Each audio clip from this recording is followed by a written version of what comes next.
स्वागत है दोस्तों आप सभी का हमारे YouTube चैनल इनसाइड सक्सेस पे। चैनल को सब्सक्राइब करें और दोस्तों को शेयर करें। दोस्तों हमारा ये जो चल रहा है हिंदी भाषा एवं साहित्य का वर्ष इतिहास जो सरस्वती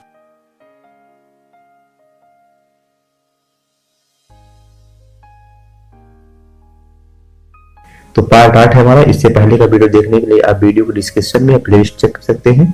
तो शुरू करते हैं दोस्तों पार्ट 8 जो हमारा भक्तिकाल चल रहा है, बीज चल रहा है। तो शुरू करते हैं। पहला है सूफी कवियों ने परमात्मा को स्त्री तथा आत्मा को पुरुष रूप स्वीकार किया, जबकि संत कवियों ने इसकी विपरीत साधना की है।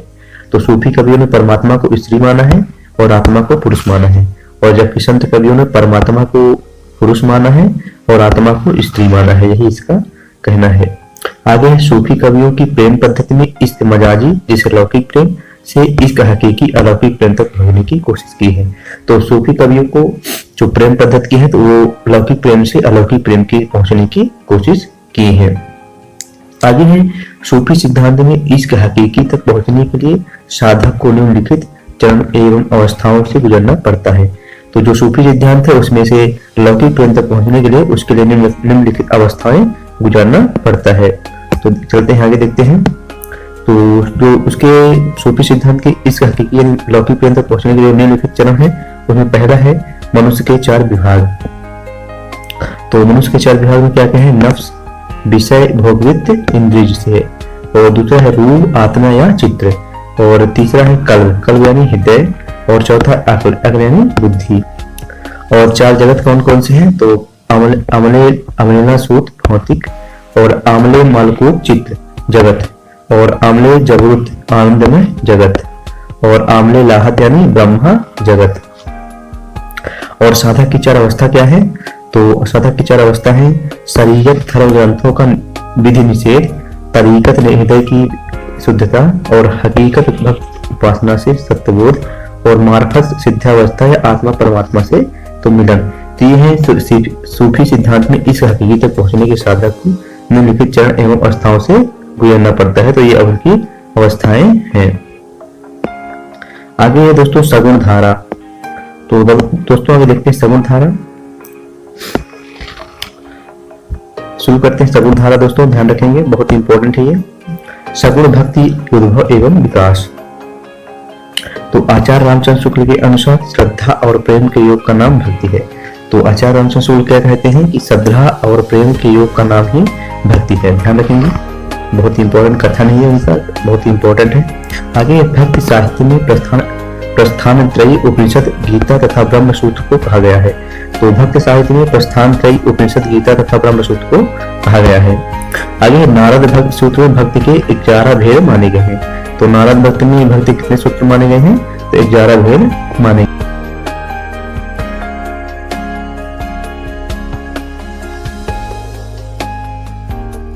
महत्व शक्ति। तो गुरु महत्व शक्ति क्या है? पहला है नारद भक्ति सूत्र का, और दूसरा है रूपा शक्ति, तीसरा है पूजा शक्ति, चौथा है स्मरण शक्ति, पांचवा है दास शक्ति, और छठवां है संख्या शक्ति, और सातवां है कांता शक्ति, आठवां है वात्सल्य शक्ति, और नौवां है आत्मनिवेदन शक्ति, और 10वां है तन्मयता शक्ति, और 11वां है परम विराह शक्ति। तो ये नारद भक्ति सूत्र में 11 भेद हैं। आगे देखते हैं भागवत पुराण में नवधा भक्ति का उल्लेख है जो निम्नलिखित है। तो भागवत पुराण में नवधा भक्ति का उल्लेख है वो जो निम्नलिखित है। तो उनको देखते हैं। भागवत पुराण जो नवधा भक्ति है उल्लेख किए गए हैं, प्रयोग किए गए हैं, उनके बारे में देखते हैं। तो पहला है जो भागवत पुराण में नवधा भक्ति का प्रयोग किया गया है, पहला है श्रवण, दूसरा है कीर्तन, तीसरा है स्मरण, चौथा है पाद सेवन, पांचवा है अर्चन, छठवां है वंदन, सातवां है दास, और आठवां है शंख, और नौवां है आत्मनिवेदन। तो जो भागवत पुराण में नवधा भक्ति उल्लेख है ये उनके भाग हैं, ध्यान रखेंगे। आगे वैष्णव धर्म में सर्वप्रथम भागवत धर्म आता है। तो वैष्णव धर्म में सर्वप्रथम कौन सा धर्म आता है? तो भागवत धर्म आता है। और भागवत धर्म कौन कौन से आते हैं? स्वातत्व, पंचरात्र तथा नारायणी धर्म का उदय होता है। तो वैष्णव धर्म का सर्वप्रथम भागवत धर्म आता है, और उसके बाद सातत्व, पंचरात्र तथा नारायणी धर्म का उदय होता है। अगला है सातत्व धर्म के प्रवर्तक वासुदेव माने जाते हैं। तो सातत्व धर्म के प्रवर्तक किसे माना जाता है? तो वासुदेव को माना जाता है। ध्यान रखेंगे, सातत्व धर्म के प्रवर्तक वासुदेव माने जाते हैं। अगला है 5 रात्र में रात्र शब्द का अर्थ ज्ञान है। तो 5 रात्र में रात्र शब्द का अर्थ क्या है? अर्थ ज्ञान है। परम तत्व मुक्ति भुक्ति योग तथा विषय संसार, इन पंचविध ज्ञान वचन को पंचरात्र धर्म कहते हैं। तो पांच रात्र में रात्र शब्द का अर्थ पांच रात्र में रात्र शब्द का अर्थ ज्ञान है।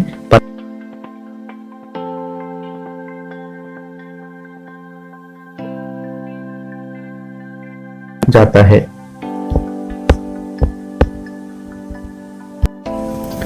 वैष्णव भक्ति का उदय दक्षिण भारत में हुआ है और दक्षिण भारत में से ही सगुण उत्पत्ति स्वीकार की जाती है। तो वैष्णव भक्ति का उदय कहाँ हुआ है? दक्षिण भारत में हुआ है और दक्षिण भारत से ही सगुण भक्ति की उत्पत्ति स्वीकार की जाती है। ध्यान रखेंगे, वैष्णव भक्ति का उदय दक्षिण भारत है और दक्षिण भारत से सगुण भक्ति की उत्पत्ति स्वीकार की जाती है। आगे है, वैष्णव भक्ति का आधार ग्रंथ भागवत महापुराण माना जाता है। तो वैष्णव भक्ति का आधार ग्रंथ कौन सा है? तो भागवत महापुराण है। ध्यान रखेंगे, बहुत इंपॉर्टेंट है। आगे है, वैष्णव भक्ति के आदि आचार्य रामानुजाचार्य माने जाते हैं। तो वैष्णव भक्ति के आदि आचार्य किसे माना जाता है? तो रामानुजाचार्य को माना जाता है। आगे देखते हैं वैष्णव भक्ति के संप्रदाय आचार दर्शन निम्नलिखित है।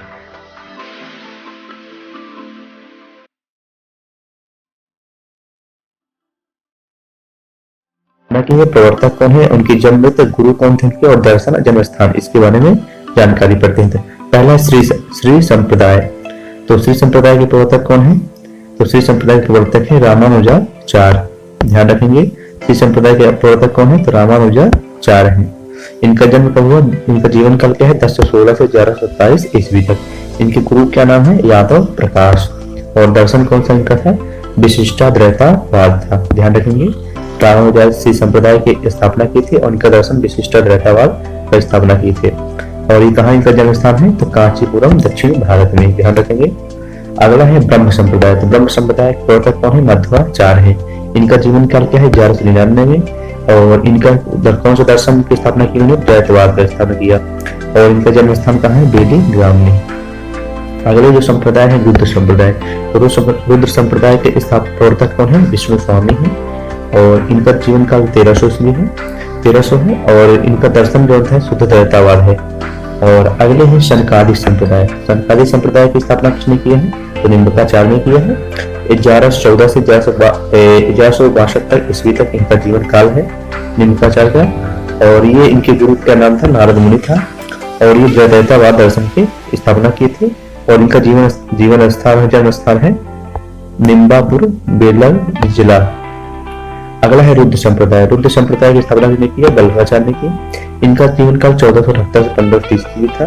और इनके गुरु का नाम विष्णु स्वामी था। इन्होंने शुद्ध द्वैतवाद की स्थापना की और चंपारण रायपुर जिला में इनका जन्म स्थान है। ध्यान रखेंगे, वैष्णव भक्ति के संप्रदाय के आचार और उनके दर्शन कौन से? ध्यान रखेंगे, एक बार ध्यान दे देंगे इन सभी को। श्री संप्रदाय, ब्रह्म संप्रदाय, रुद्र संप्रदाय, शनकादिक संप्रदाय।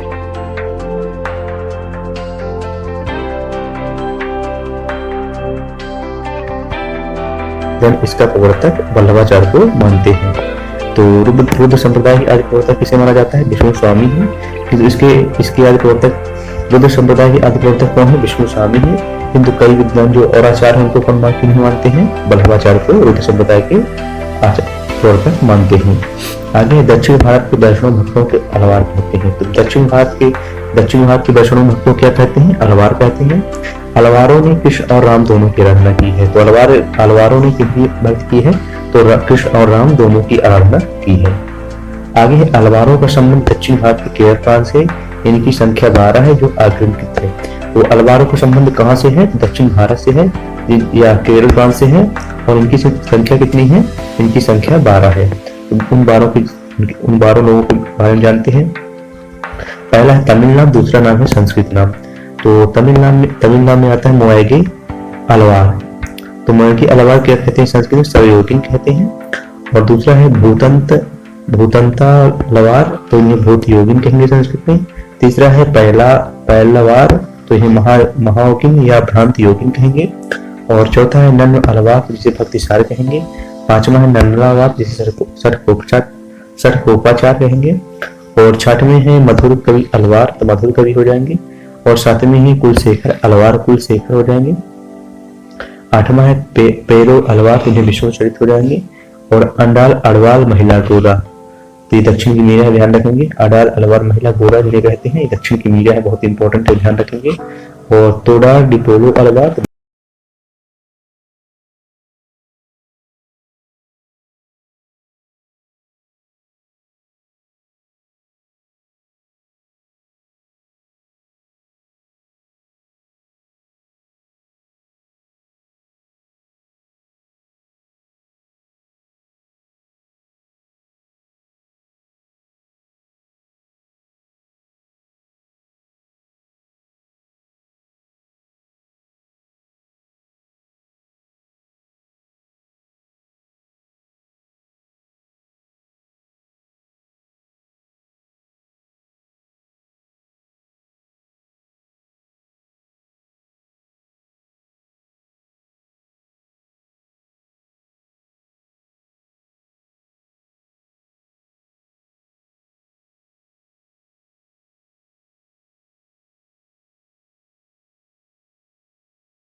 संप्रदाय का वैशिष्ट है।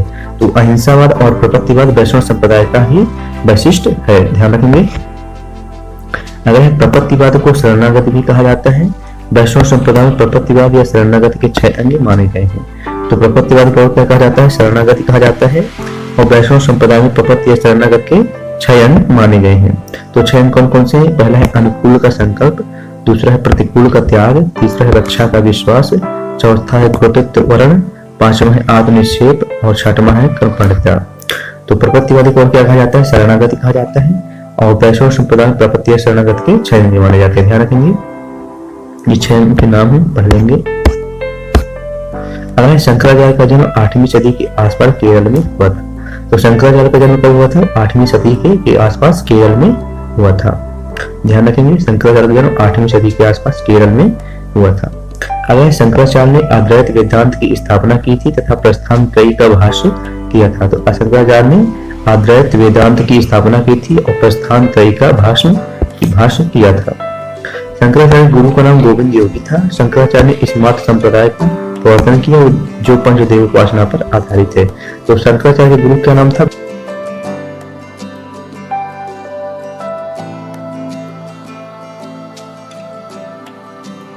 जो स्मार्त संप्रदाय किस पर आधारित है? पंचदेव उपासना पर आधारित, ध्यान रखेंगे, बहुत इंपॉर्टेंट है। एक बार देखने, शंकराचार्य गुरु का नाम गोविंद योगी था और शंकराचार्य ने स्मार्त संप्रदाय का प्रवर्तन किया और जो किसमें आधारित है? पंचदेव उपासना पर आधारित है, ध्यान रखेंगे। अगर कुछ विद्वान शंकराचार्य को प्रसन्न बौद्ध भी कहते हैं क्योंकि इनके गुरु का नाम गौड़पाद बुद्ध थे।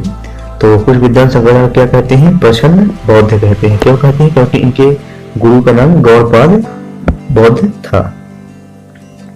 आगे दक्षिण के शैव भक्तों को नयनार कहा जाता है जिनकी संख्या 63 बताई जाती है।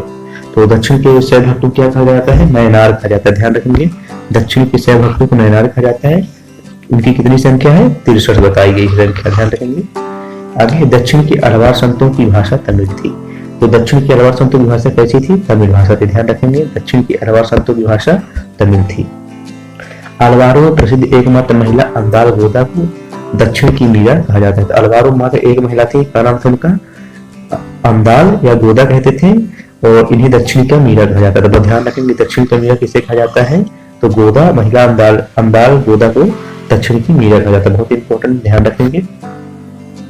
अब दोस्तों चलते हैं सगुण धारा राम भक्ति शाखा की ओर। तो सगुण धारा राम भक्ति शाखा की ओर पढ़ते हैं आगे चलते। तो ध्यान देखिए, तो अलवार भक्तों में षटकोप को राम भक्ति का प्रथम कवि माना जाता है। इनकी पुस्तक सहस्त्र गीत में राम की उपासना का उल्लेख है।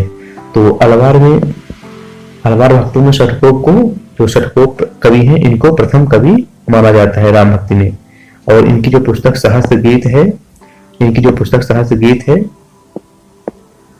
वो राम की उपासना का उल्लेख पर लिखा गया है। उसमें राम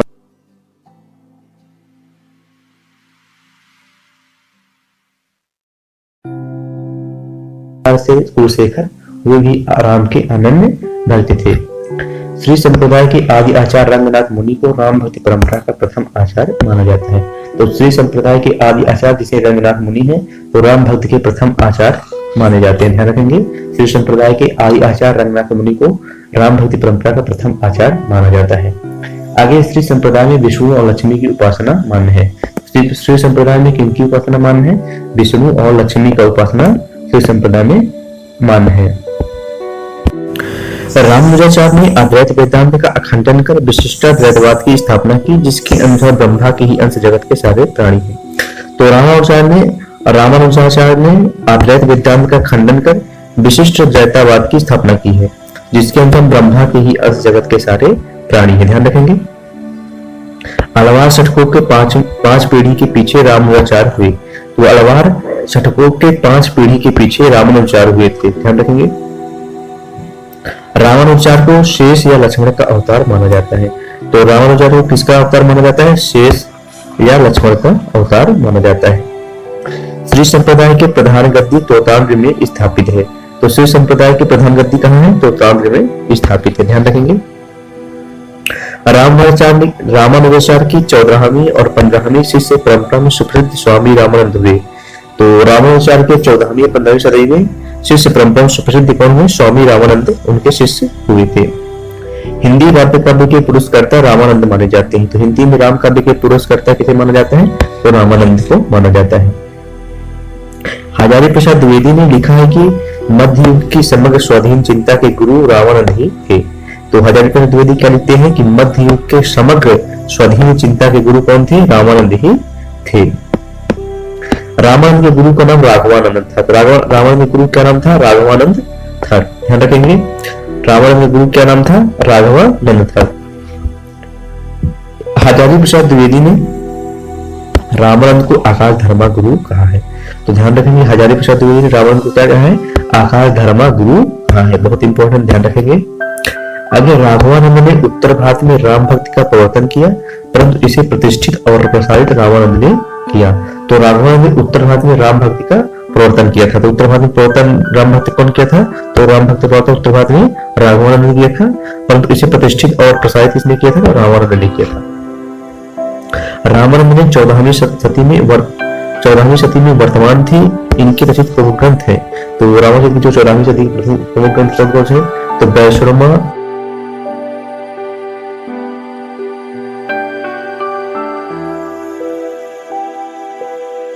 इनके 14वीं सदी के काव्य हैं रामानंद के। अगले रामानंद रचित प्रमुख काव्य पंक्तियां। तो आगे देखते हैं रामानंद की जो कुछ पंक्तियां हैं उनके बारे में देखते हैं रचित। तो पहली पंक्ति है, आरत कीजिए हनुमान अल्लाह की, दुष्ट दलन रघुनाथ कला की, जाके बलते न कापे रोग शोक, जाके शिपा न चापे। तो ध्यान रखेंगे, ये रामानंद की पंक्तियां हैं। और एक पंक्ति ये है कि कहाँ जाइयो हो धर लागो रंग, मेरे चंचल मन भयो अपंग।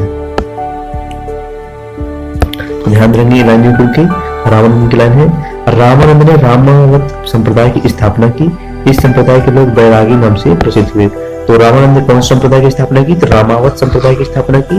और इस संप्रदाय को किस नाम से प्रसिद्ध हुए? तो बैरागी नाम से प्रसिद्ध हुए। ध्यान रखेंगे, रामानंद ने रामावत संप्रदाय की स्थापना की और इनके जो संप्रदाय के लोग बैरागी नाम से प्रसिद्ध हुए। रामानंद की वैष्णव माता बज भास्कर ने उनके शिष्य सुरसुरानंद ने 9 प्रश्न किए हैं। तो रामानंद के जो कृत्य है, जो उनकी रचना है, वैष्णव माता बज भास्कर, उनके शिष्य सुरसुरानंद जो थे, उनके जो शिष्य सुरसुरानंद थे, उन्होंने 9 प्रश्न किए हैं, जिनके उत्तर में रामात्रक मंत्र की विस्तृत व्याख्या, अहिंसा का महत्व इत्यादि विषय है। तो जिनके उत्तर में क्या है कि रामात्रक मंत्र की व्याख्या है, रामात्रक की मंत्र की विस्तृत व्याख्या है और अहिंसा का महत्व इत्यादि विषय का उसमें विषय दिया गया है। आगे रामानंद के 12 शिष्य थे। आचार्य शुक्ल, हजारी प्रसाद द्विवेदी और राम कुमार वर्मा के अनुसार ये निम्नलिखित है। तो रामानंद के कितने शिष्य थे? 12 शिष्य थे। तो अलग अलग विद्वान ने अलग अलग बताए हैं, तो उसको देखते हैं। आचार्य रामचंद्र शुक्ल को देखते हैं आगे। तो आचार्य राम शुक्ल ने कौन कौन से रामानंद के गुरु शिष्य माने हैं? तो आचार्य राम शुक्ल ने रामानंद के शिष्य माने हैं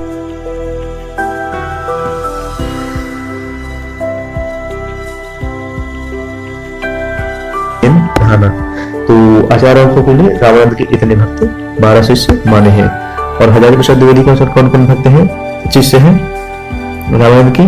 तो आशानंद, सुखानंद, सुरसुरानंद, परमानंद, भावानंद, पीपा राजपूत, कबीर जुलाहा, सेना नाई, धन्ना जाट। ये हजारी प्रसाद द्विवेदी के अनुसार शिष्य थे रामानंद के। और राम कुमार वर्मा के अनुसार कौन कौन शिष्य थे? तो अनंतानंद, सुखानंद, सुरसुरानंद, मरिहरानंद, भावानंद, योगानंद, पीपा, कबीर, सेन। तो ध्यान रखेंगे 3 विद्वान हैं जिनके द्वारा ये 12 शिष्य दिए गए रामानंद के। ध्यान रखेंगे, इस पर ध्यान दे देंगे, बहुत ही इंपॉर्टेंट है ये भी। आगे चलते हैं और दिए हैं रैदास, रामचंद्र शुक्ल के अनुसार रैदास, पद्मावती, सुरसुरी। तो 9 उधर थे, 3 इधर हैं। और हजारी प्रसाद द्विवेदी के अनुसार रैदास और महानंद, श्री आनंद 3 ही हो जाते हैं। और राम कुमार वर्मा के अनुसार धाना और रैदास, पद्मावती। तो 9 उधर थे, 3 लोग इधर हैं। ध्यान रखेंगे ये रामानंद के शिष्य थे 12। तो विभिन्न विद्वान जो आचार्य रामचंद्र शुक्ल, हजारी प्रसाद द्विवेदी, राम कुमार वर्मा ने माना है। फर्स्ट में आचार्य रामचंद्र शुक्ल,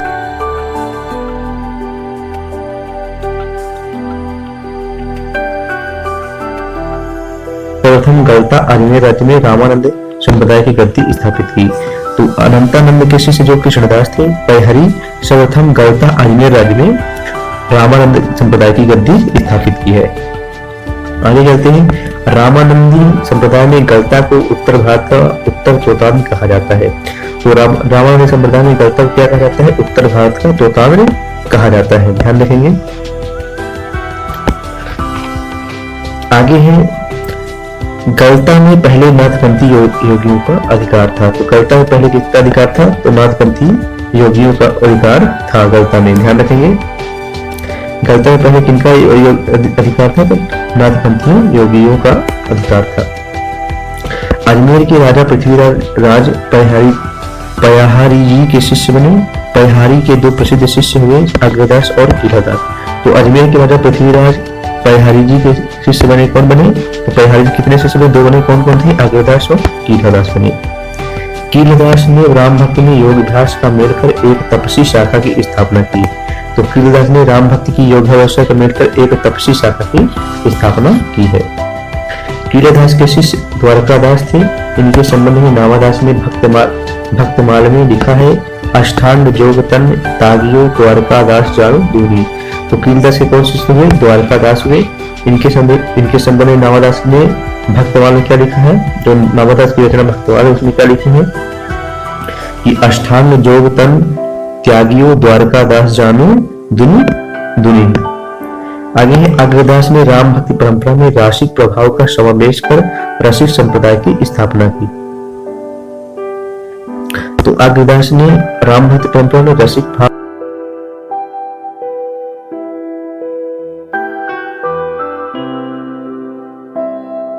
संप्रदाय की स्थापना की है। आगे रसिक संप्रदाय के प्रमुख कवि निम्न है। तो रसिक संप्रदाय के प्रमुख कवि कौन कौन से? बालकृष्ण बाल अली और रसमाला, राम शरण प्रेम कली, प्रयागदास राम गुलाब द्विवेदी, रीवा नरेश महाराज रघुराज सिंह। तो रसिक संप्रदाय के प्रमुख कवि कौन कौन से? बालकृष्ण बाल अली, रसमाला, राम शरण प्रेम कली, प्रयागदास राम गुलाब द्विवेदी और रीवा नरेश महाराज रघुराज सिंह। अग्रदास ने अपनी गद्दी जयपुर के पास रहवास में स्थापित किया। रसिक संप्रदाय में इन्हें अग्र अली भी कहा जाता है। तो अग्रदास ने अपनी गद्दी जयपुर के पास रहवास में स्थापित किया था और रसिक संप्रदाय में इन्हें क्या कहा जाता है? अग्र अली भी कहा जाता है। अग्रदास द्वारा रचित पुस्तक ग्रंथ निम्नलिखित हैं। तो आगे देखते हैं अग्रदास द्वारा रचित कुछ पुस्तकें हैं, उनके बारे में देखते हैं, जो उनका विषय और पुस्तक का नाम जानते हैं, देखते हैं। तो पहली पुस्तक है हितोपदेश उपखाना बावणी और दूसरी पुस्तक है ध्यान मंजरी। इसका विषय क्या है? रसिकोपासना का सिद्धांत ग्रंथ। तीसरी पुस्तक है रविदास की राम ध्यान मंजरी। चौथी पुस्तक है कुंडलियां, इसमें नीति परख है इसका विषय वस्तु। और अष्टायाम रामाष्टमी संस्कृत भाषा में रचित सीता वल्लभ राम की दैनिक लीला का चित्रण किया गया है। अग्रदास की रचनाएं हैं। अग्रदास के शिष्य नाभादास जी माने जाते हैं। तो अग्रदास के शिष्य कौन थे? नाभादास थे, अग्रदास के शिष्य थे। आगे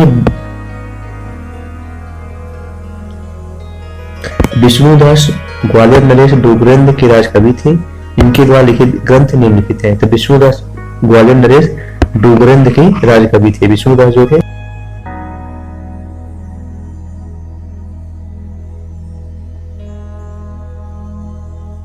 रामायण कथा, तो ये विष्णुदास द्वारा रचित है, जो ग्वालियर नरेश डोगरेंद्र के राजकवि थे। विष्णुदास कृत रामायण कथा राम कथा संबंधी हिंदी का प्रथम प्रबंध काव्य है। तो जो विष्णुदास की रचना रामायण कथा है, ये राम कथा है। इस राम कथा संबंधी हिंदी का प्रथम प्रबंध काव्य है। ध्यान रखेंगे, विष्णुदास द्वारा इनकी रचना जो है रामायण कथा, ये राम कथा संबंधी हिंदी का प्रथम प्रबंध काव्य माना जाता है। ईश्वरदास ने सत्यवती कथा 1501 ईस्वी में रचना हुई। भारत मिलाप और अंगद पैज नामक ग्रंथों की रचना की। ईश्वरदास ने सत्यवती कथा, इसकी रचना वर्ष क्या है? 1501। भारत मिलाप अंगद पैज नामक ग्रंथों की रचना की। आगे गोस्वामी तुलसीदास राम भक्त शाखा के प्रतिनिधि कवि हैं। इनका सामान्य विवरण निम्नलिखित है। तो आगे देखते हैं जो गोस्वामी तुलसीदास राम भक्त शाखा के प्रतिनिधि कवि हैं, इनके बारे में सामान्य जानकारियां प्राप्त करेंगे। देखते हैं आगे। तो राम तुलसीदास का जन्म कब हुआ था? तो 1532 में इनका जन्म हुआ और 1623 में इनकी मृत्यु हुई। तो जीवन काल इनका क्या है? 1532 से 1623 ईस्वी। इनके माता पिता क्या नाम था? आत्माराम दुबे और तो हुलसी था। तो आत्माराम दुबे इनके पिता का नाम और माता का नाम हुलसीबाई था। पत्नी क्या नाम था? रत्नावली था। और गुरु दीक्षा के गुरु भी है नारायणानंद, और शिक्षा गुरु कौन थे? शेष सनातन थे शिक्षा गुरु। तुलसीदास के जन्म स्थान के विषय में मतभेद जो निम्न है। तो तुलसीदास का जो जन्म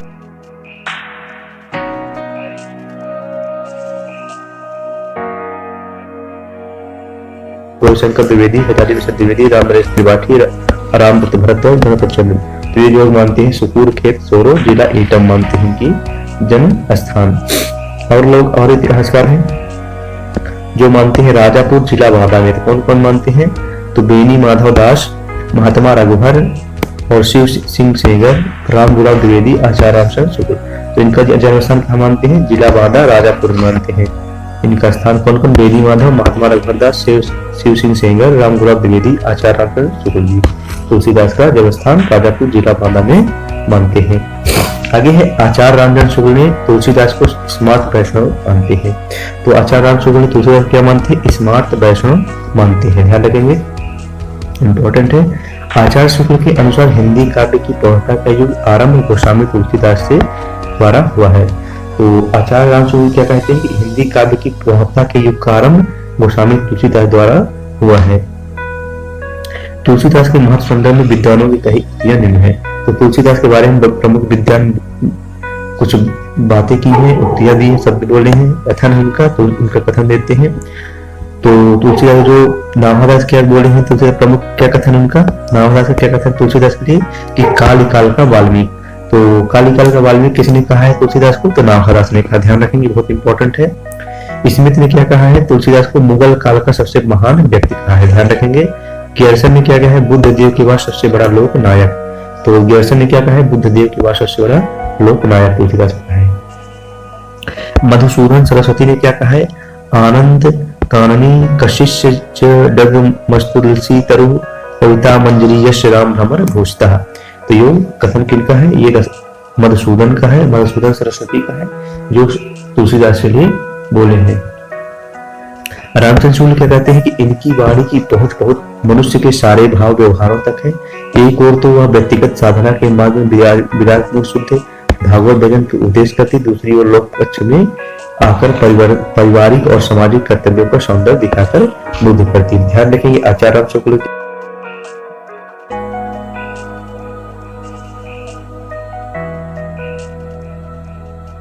हिंदी के और साहित्यिक भाषा सिद्ध करने के लिए काफी है। तो आचार्य राम शुक्ल का कथन है तुलसीदास जी के लिए।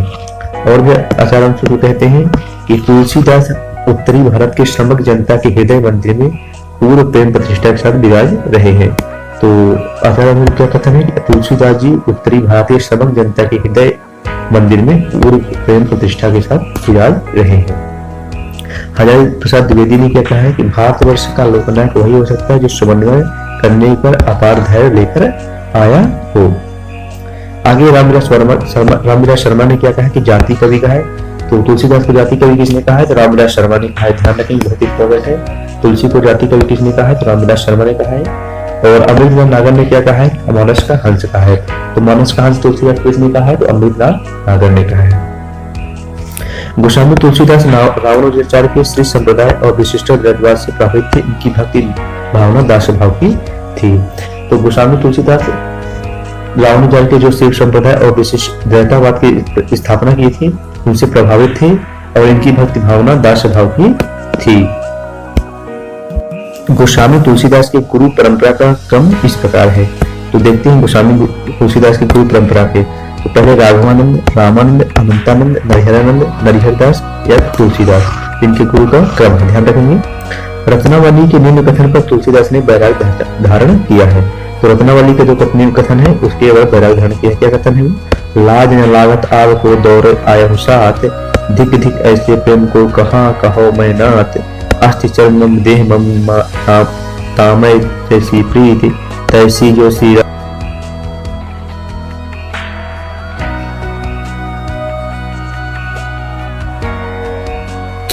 आगे देखते हैं गोस्वामी तुलसीदास को स्नेही मित्रों में जवाब अब्दुल रहीम खान खाना, महाराज मान सिंह, नाभादास, मधुसूदन सरस्वती और टोडरमल का नाम प्रसिद्ध है। तो गोस्वामी तुलसीदास के जो स्नेही मित्र कौन कौन से? नवाब अब्दुल रहीम खान खाना, महाराज मान सिंह, नाभादास, मधुसूदन सरस्वती, टोडरमल का नाम प्रसिद्ध है। टोडर के मित्र पर गोस्वामी दास ने कई दोहे लिखे जो निम्न है। तो टोडर की जो मृत्यु हुई कवि की, तो उनके मृत्यु पर गोस्वामी तुलसीदास ने दोहा लिखा। वो कौन सा दोहा है देखते हैं आगे। कि चार गांव को ठाकुरो मन को महामही, तुलसी यह काली काल में अथे टोडर दीप, राम धाम टोडर गए तुलसी भय असोच, जियगो गीत पुनीत बिन यही जाने संकोच। तो ये टोडर के मित्र पर तुलसीदास ने दोहा लिखा था, ध्यान रखेंगे। ये तो दोहा पूछ सकता है, कब क्यों लिखा था पूछ सकता है, तो ध्यान रखेंगे। आगे रहीमदास ने तुलसी के संदर्भ में दोहा लिखा। तो रहीमदास ने तुलसी के संदर्भ में क्या लिखा तुलसी के बारे में? सुरतीय नगतीय नगतीय सब चाहत ऐसे होए। तो किसका कथन है? तुलसीदास का। गोद दिए तुलसी फिरे तुलसी को सुत हो, ध्यान रखेंगे। आगे गोस्वामी तुलसीदास 12 ग्रंथों को प्रमाणिक माना है, जिसमें 5 बड़े और 7 छोटे हैं। तो गोस्वामी तुलसीदास ने 12 ग्रंथों को प्रमाणिक मानते हैं और उसमें 5 बड़े और 7 छोटे ग्रंथ हैं। तो दोस्तों आज का हमारा सेशन यही समाप्त होता है। अगले से पार्ट 9 हम लेके आएंगे, उसमें हम बात करेंगे उदय भान सिंह के अनुसार गोस्वामी तुलसीदास की रचना कार्यक्रम जो है उसके बारे में जानकारी प्राप्त करेंगे। तो बने रहे दोस्तों हमारे चैनल के साथ, चैनल सब्सक्राइब करें और दोस्तों को शेयर करें। और इसके पहले पार्ट को देखने के लिए 1 2 3 4 5 6 7 को देखने के लिए वीडियो को डिस्क्रिप्शन या प्लेलिस्ट चेक कर सकते हैं। तो धन्यवाद।